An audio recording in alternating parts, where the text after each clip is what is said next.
Nabi Idris dalam buku Nama dan Kata dalam Al-Quran, pembahasan dan perbandingan oleh Ali Audah.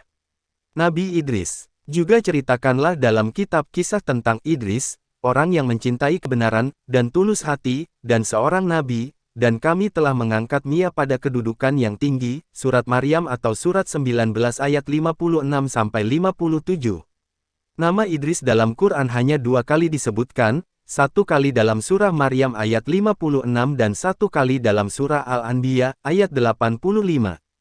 Mengenai ayat 57 di atas, dan kami telah mengangkatnya pada kedudukan yang tinggi, dengan bermacam-macam penafsiran, kadang terasa aneh, bercampur dengan Israiliyat, kata Ibn Katsir dalam tafsirnya.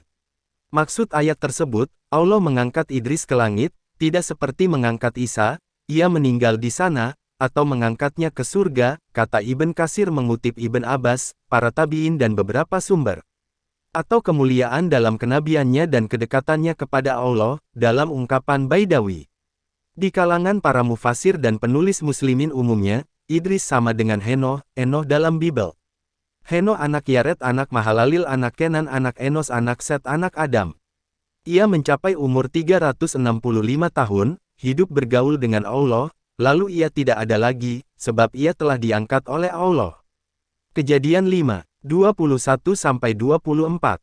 Nama Idris hanya 2 kali disebut dalam Quran, dalam Surat Maryam atau Surat 19 ayat 56 sebagai orang yang mencintai kebenaran, dan tulus hati, dan seorang nabi, dan dalam Surat Anbiya, atau Surat 21 ayat 85, bersama-sama dengan mereka yang sabar dan tabah.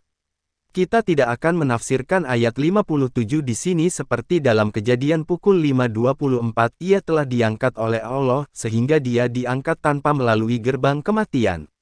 Segala yang disebutkan di dalam Quran ialah bahwa dia orang yang mencintai kebenaran dan tulus hati, dan seorang nabi, dan bahwa dia punya kedudukan yang tinggi di tengah-tengah umatnya, Surat Maryam atau Surat ke-19 ayat 56-57.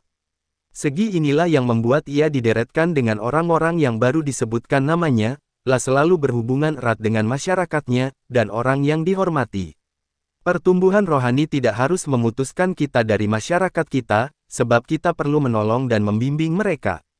Ia telah mempertahankan kebenaran dan kesucian dalam tingkat yang paling tinggi. Generasi yang terdahulu dari segi rohani digolongkan ke dalam 3 kurun waktu, 1, dari Adam hingga Nuh, 2, dari Nuh hingga Ibrahim, dan 3, dari Ibrahim hingga